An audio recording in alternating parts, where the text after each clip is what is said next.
ఇంట్లో 2 రాసులు కనుక కలిసి ఉన్నప్పుడు రకరకాల సమస్యలు అయితే మనకు వస్తాయండి కంపల్సరీ.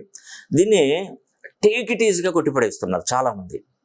ఇంట్లో 2 రాసులు ఉంటే అది మంచిది కాదండి. అది చాలా వరకు నష్టానికి దారితీస్తుంది. ఇప్పుడు మనకు ఏదైనా కూడా మన బాడీలో ఉన్నటువంటి ఆర్గాన్స్ ఉంటాయి. మన బాడీలో ఉన్నటువంటి ఏ ఆర్గాన్ అయితే వీక్గా ఉంటుందో దాని మీదనే వ్యాధి అనేది కూడా నిరోధక శక్తి కనుక మనకు లేకపోతే అటాక్ చేస్తూ ఉంటుంది. ఆ వైరస్ అనేది దాడి చేస్తూ ఉంటుంది. బలంగా ఉంటే మన మీద దాడి చేయదు. ఈవెన్ కోవిడ్లో జరిగింది కూడా అంతే. మన స్ట్రెంత్, మన బాడీ ఆ వైరస్కు తట్టుకునే విధంగా ఉంటే మనం బ్రతికి బయటపడ్డామండి. అదే ఆ వైరస్ మన బాడీకి తట్టుకోలేని పరిస్థితి ఉందనుకోండి, ఇమ్యూనిటీ పవర్ లేదు, వ్యాధి నిరోధక శక్తి లేదనుకోండి, ఏమవుతుందండి? సమస్యలు ఎదుర్కొంటాం. ఇలాగ చాలామంది ప్రాణాలు కోల్పోయిన వాళ్ళు కూడా ఉంటారు.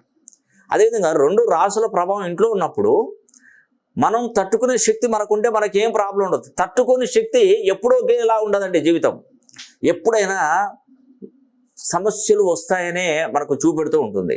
అలా అని చెప్పేసి భయం పడుతూ బ్రతకనవసరం లేదండి. మనం ఆ సమస్య నుండి బయటపడే మార్గాన్ని అన్వేషించుకొని దాన్ని ముందటికి వేసుకుంటే సరిపోతుందండి. ఎందుకంటే దానికి ఒక మార్గం ఉంటుంది. ఆ మార్గాన్ని అన్వేషించి ముందుకెళ్తే ఇంకా మీకు జీవితం ఎప్పుడు కూడా ఎలాంటి సమస్యలు కూడా